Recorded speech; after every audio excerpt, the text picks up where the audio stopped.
Assalamu alaikum.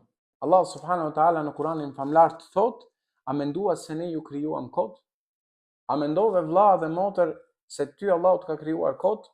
Dhe se qëllimi i jetës tënde është që të ngopësh veten tënde me ushqim dhe ta kënaqësh epshin tënd me veprime të turpshme dhe në fund të kësaj jete të vdesësh, pas kësaj gjëje të harrohesh, ky nuk është qëllimi jot. Kjo nuk është mënyra se si duhet ta perceptosh ti veten tënde. Por Allahu ka dhënë një përkufizim për qëllimin e ekzistencës tënde.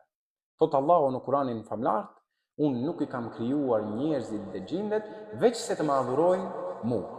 Pra, qëllimi i jetës tënde që nga që ti të adhurosh Allahun. Apo në një farë mënyrë thënë ndryshe, ta kënaqësh Allahun me jetën tënde.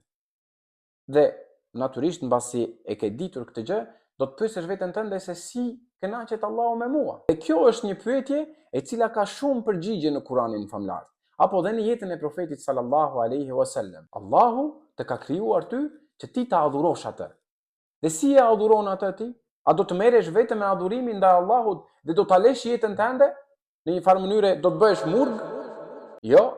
Allahu subhanahu wa taala ta ka dhënë mundësinë që ta adhurosh atë në çdo çast të jetës tënde.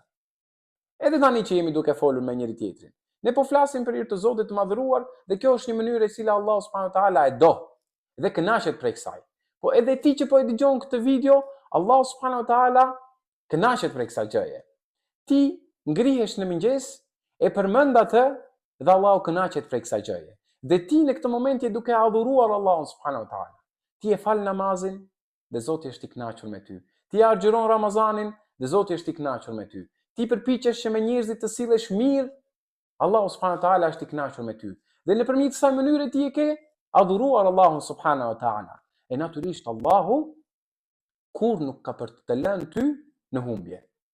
Apo përpjekjet e tua, Allahu kur nuk ka për të lënë të shkojnë bosh. Po Zoti subhanahu wa ta'ala ka për të vlerësuar ato dhe për të shpërblyer.